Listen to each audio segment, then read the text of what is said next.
Doctor Shafiqur Rahman, আসলেই মানে এই অনুষ্ঠান শুরু হওয়ার আগেও আমরা অনেক কথা বলছিলাম। সেই সময় আপনার গল্প একটি শুনছিলাম, যেই গল্পটি আসলে মাঝপথে আমাদের আহ, একটু বন্ধ করতে হয়েছে। আমরা সেই গল্প নিশ্চয়ই শুনবো, কিন্তু আমরা একটু কিছু প্রশ্ন আপনাকে করতে চাই। আপনি আমাকে বলেছেন যে আমি যে কোনো প্রশ্ন করতে চাই পারি, এবং আপনি খোলামেলা সেই প্রশ্নের জবাব দিবেন। আমি আপনাকে প্রথমেই একটু কাছাকাছি অতীতের একটি প্রশ্ন করতে চাই জনাব শফিকুর রহমান। সেটি হচ্ছে যে আওয়ামী লীগ সরকারের, মানে অগাস্ট মাসের কথা, প্রথম দিকের কথা বলছি, আওয়ামী লীগ সরকারের নির্বাহী আদেশে আপনার দল তখনও নিষিদ্ধ, কিন্তু 5 আগস্ট সেনাপ্রধানের বৈঠকে আপনি ছিলেন। সেনাপ্রধান আপনার নাম এবং আপনার দলের নাম আলাদা করে বলেছিলেন। আমরা কি জানতে পারি সেনাবাহিনীর সাথে যোগাযোগ আপনার কবে থেকে শুরু হয়েছিল, বা আপনাদের কবে থেকে শুরু হয়েছিল? আপনাকে অনেক ধন্যবাদ এত চমৎকার একটা প্রশ্ন করার জন্য। এই সময়টা ছিল খুবই ক্রিটিক্যাল এবং বাংলাদেশ ছিল একটা ক্রিটিক্যাল জাংশনে। তো আমি হঠাৎ করে 1:30টার দিকে আমি একটা ফোন পাই আমার একজন নিকট আত্মীয়, যিনি আগে সেনাবাহিনীতে চাকরি করতেন। তো তিনি আমাকে ফোন দিয়ে জিজ্ঞেস করলেন যে আপনি কোথায়। আমি বললাম যে আমি তো অমুক জায়গায় আছি। আপনাকে তো আমরা ট্রেস করতে পারছি না, অনেকক্ষণ ধরে আমরা খুঁজতেছি। সেনাপ্রধান এখানে রাজনৈতিক দলের নেতৃবৃন্দকে একটু ইনভাইট করেছেন, সাথে বোধহয় সিভিল সোসাইটিরও 2-1 জন থাকবেন। তা আমরা আপনাকে কিভাবে রিচ করতে পারি? আমি বললাম যে আমি তো অমুক লোকেশনে আছি, আর আজকের সিচুয়েশনটা তো সবার কাছে ক্লিয়ার, গাড়িগুলো চলছে কিনা আমি ঠিক ক্লিয়ার না, এখন কিভাবে আমি আসতে পারি আপনারাই বলুন। ওনারা বললো যে না, সবাইকেই আমরা গাড়ি প্রোভাইড করেছি, আপনার জন্য আমরা গাড়ি পাঠাবো, আমাদের গাড়িতেই আমরা নিয়ে আসবো। আমি বললাম ওয়েল, তাইলে আপনারা আসেন, লোকেশন দিলাম, ওনারা শুরু করলো। আনফর্চুনেটলি ওনারা এয়ারপোর্ট উল্টে বের হওয়ার পরেই একটা দুর্ঘটনা ঘটে গেল। বলে এই জনস্রোতের মাঝে পড়ে একটা গাড়ি সেনাবাহিনীর ক্ষতিগ্রস্ত হয়ে গেল। এই অবস্থা দেখে তারা আবার ব্যাক করে চলে গেলেন ক্যান্টনমেন্টের ভিতরে গিয়ে আমাকে বললেন যে আমরা তো ফেল করেছি, এখন কি করা যায়, সবাই তো আপনার জন্য অপেক্ষা করছে, বাকি সবাই এসে গেছে। আমি জিজ্ঞেস করলাম কে কে এসেছেন। বললেন যে বিএনপির নেতৃবৃন্দ এসেছেন, জাতীয় পার্টির নেতৃবৃন্দ এসেছেন, এবং আসিফ নজরুল সাহেব, অধ্যাপক আসিফ নজরুল সাহেব আছেন। আমি বললাম তাইলে আমি কি করতে পারি? ওনারা বললেন যে আমরাও তো কোনো সলিউশন পাচ্ছি না। আমি বললাম ওকে, আমি ট্রাই করি, আমি আপনাদের কচুক্ষেতের গেট দিয়ে একটু আসার চেষ্টা করি, দেখি কতদূর আমি সাকসেসফুল হতে পারি। তা আমি আমার একজন নিকটতম বন্ধুকে খবর দিলাম, উনি আসলো, উনি বললো যে আজকের দিনটা তো খুবই রিস্কি, আপনি এভাবে যাবেন কিনা। আমি বললাম যে দেখো, আমার জীবনের চেয়ে জাতির প্রয়োজনটা বেশি, যেহেতু সেনাপ্রধান অন্যান্যদেরকে ইনভাইট করেছেন, আমাদেরকেও ফিল করেছেন, তাকে অনার করা আমাদের দায়িত্ব। তো আলহামদুলিল্লাহ কিছু অসুবিধা হলে আমরা গিয়ে পৌঁছি। ততক্ষণে প্রথম আপনি কি এটি দফা মিটিংটা শেষ হয়ে গেছে। জনাব শফিকুর রহমান, আপনি কি আমি এটি যাওয়ার পরে আপনি আরো কি 2 জন আপনি কি আমাদের সাথে। আপনি কি 5 আগস্টের কথা এটি জি। বলছেন, তাই না? পাঁচ তো আগস্টের কথা বলছেন। আমি 5 আগস্টের আমি 5 আগস্টের কথা অর্থাৎ বলছি। 5 আগস্টের আগে কি তো আপনাদের সেখানে সাথে আপনাদের সাথে যেতে পাঁচ একটু আগস্টে দেরি। 5 আগস্টের আগে কি আপনাদের সাথে না না সেনাবাহিনী না, কোনো আগে যোগাযোগ হয়নি? উনাদের সাথে। তো আপনার না না, আমি তা উনাকে সরাসরি ফিজিক্যালি চিন্তাম না, এবং কোনো কথাও কখনো আপনার কাছে হয়নি কি আমার সাথে। মনে হয় যে আপনার একটি নিষিদ্ধ রাজনৈতিক দল, এমনকি ওনার ওনার কাছের লোকেরা। জনাব শফিকুর রহমান, জি। আপনার কাছে কি মনে হয় যে আপনার একটা নিষিদ্ধ রাজনৈতিক দল, সেনাবাহিনীর প্রধান আপনাদেরকে আমন্ত্রণ জানাচ্ছেন আলোচনা করার জন্য, সেটি আসলে আহ, মানে কতটা যৌক্তিক বা কতটা গ্রহণযোগ্য? আপনার কাছেও কি এটি খুব গ্রহণযোগ্য মনে হলো? আপনার কাছে মনে হয় না যে এটা একটা ট্র্যাপ হতে পারে, এটা একটা অন্য জিনিস হতে পারে? কারণ আপনি তো আসলে একটি নিষিদ্ধ রাজনৈতিক দলের আমির তখনও।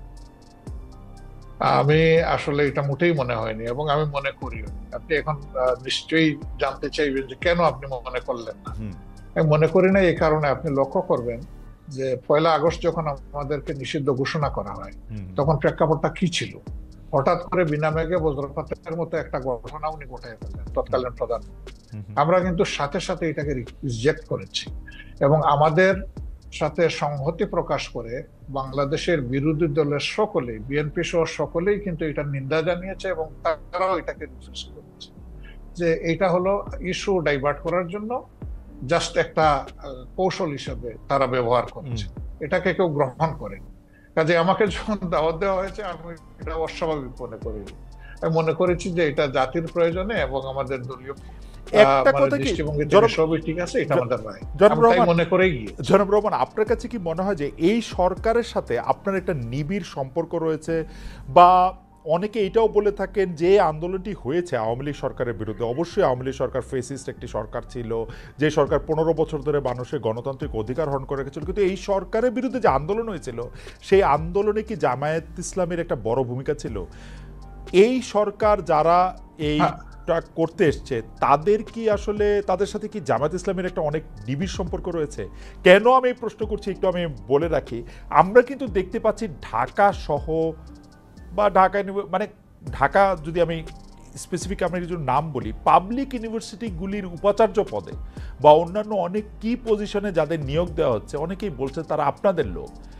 এই সরকারের মধ্যে জামায়াতে ইসলামী সবচেয়ে বেশি ডালপালা মিলছে বা সবচেয়ে বেশি প্রভাব বিস্তার করছে এরকম দেখা যাচ্ছে, মনে হচ্ছে।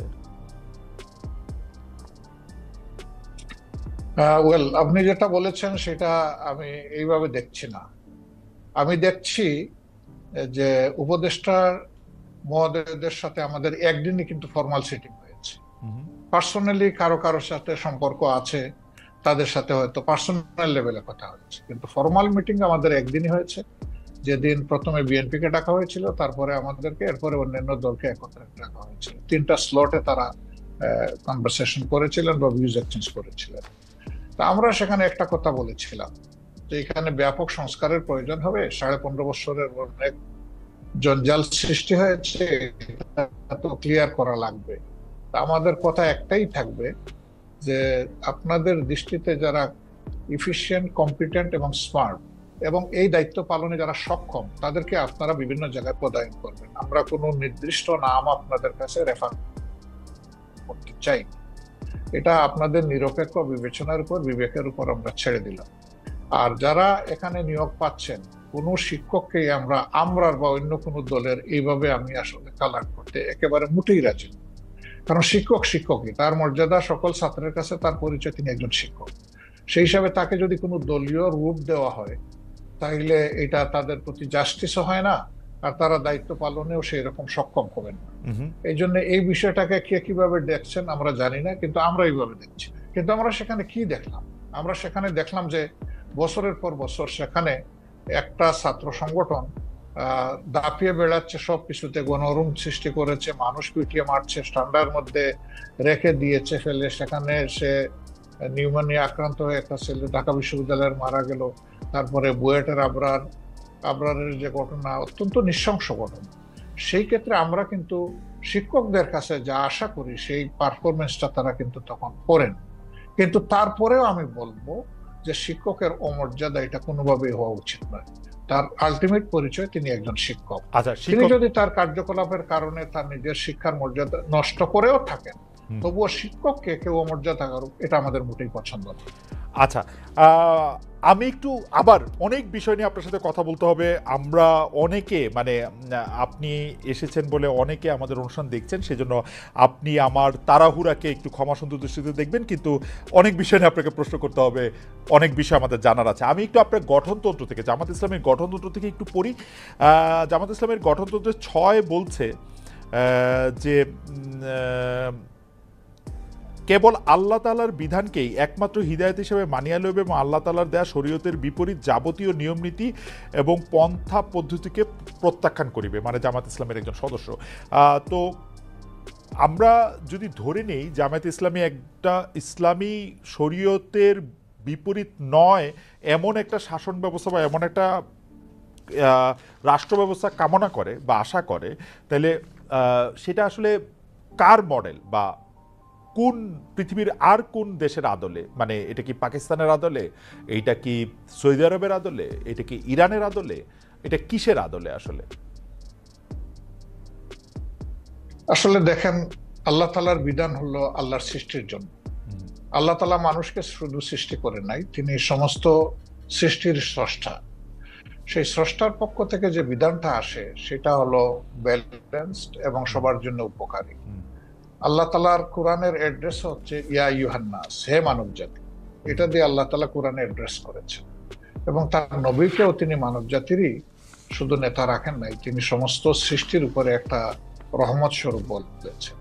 তো আমরা সেই আদর্শকে অবশ্যই আমরা লালন করি, ধারণ করি, এবং আমরা বিশ্বাস করি এর মাধ্যমে মানব জাতির কল্যাণ নিহিত এবং মানবজাতি কল্যাণ পাবে। যেমন ধরেন একজন কমিউনিস্ট পার্টির সদস্য, তিনি বিশ্বাস করেন যে কমিউনিজমের মাধ্যমে মানুষের মুক্তি। যারা সোশ্যালিস্ট তারা মনে করেন সোশ্যালিজম মানুষকে মুক্তি দিতে পারবে, অন্তত অর্থনীতি। তো এইরকম এক একটা আদর্শ রয়েছে, সেই আদর্শের অনুসারীরা তার আদর্শকে আপহোল্ড করবেন, এটা খুবই সহজ।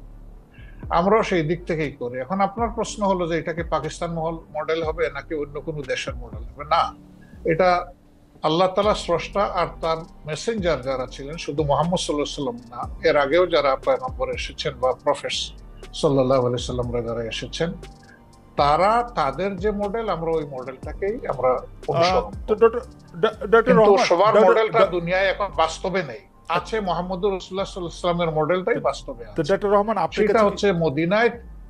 জি ডক্টর রহমান, আমি একটু শেষ করি। জি জি, মদিনা কেন্দ্রিক যে শাসন ব্যবস্থা ছিল, সেই শাসন ব্যবস্থায় সকল দল ধর্মের মানুষের নিরাপত্তা সকল দিক থেকে, তার জানের মালের ইজ্জতের নিরাপত্তা নিশ্চিত হয়েছিল। তা আমরা সেই মডেলটাকেই মনে করি উপকারী মডেল। ওকে, ডক্টর রহমান, আপনার কাছে কি মনে হয় না যে আপনি মানে মদিনার পরে এটি আর কোনো দেশে কার্যকর হয়েছে, কোনো একটি মডেল হয়েছে, সেরকম কি আপনার কোনো কিছু একটা মনে হয় যে এইটা আমরা উদাহরণ হিসেবে নিতে পারি কোনো আরব বিশ্বে, কোনো মুসলিম বিশ্বে, কোনো মুসলিম? দেখেন, দুইজন মানুষ যেমন হুবহু সমান হয় না, ঠিক দুইটা সভ্যতা হুবহু সমান আমি ভাববো না। হয় চেয়ে উন্নত হবে, না হয় একটু অবনত হবে। রাইট।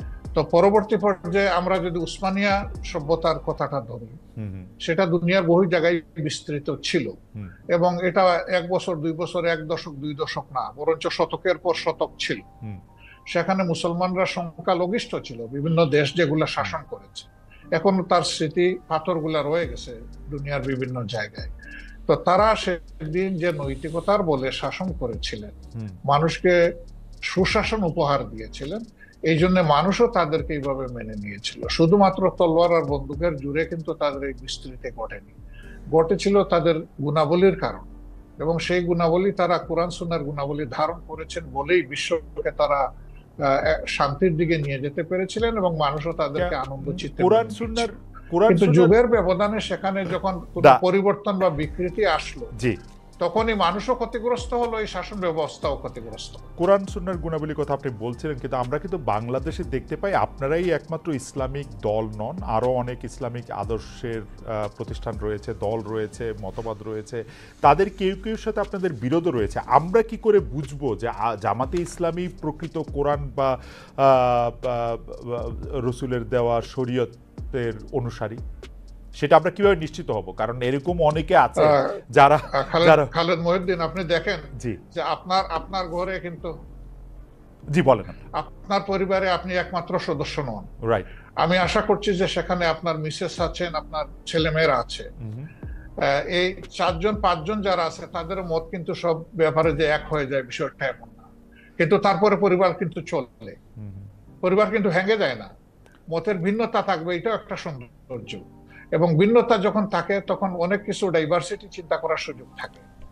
আমাদের মধ্যেও সেই রকম ভিন্নতা আছে, এটা সকল ধর্মেই আছে, এই ভিন্নতা সকল ধর্মে আছে। আচ্ছা, এটাকে বড় কোনো ম্যাটার হিসাবে আমরা দেখি না।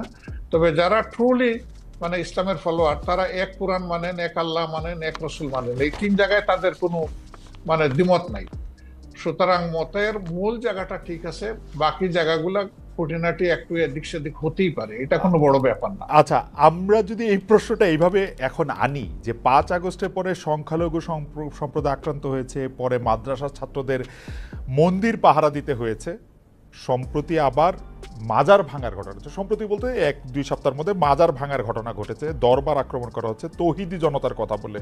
এই তৌহিদি জনতার বিষয়ে জামায়াতের অবস্থান আসলে কি?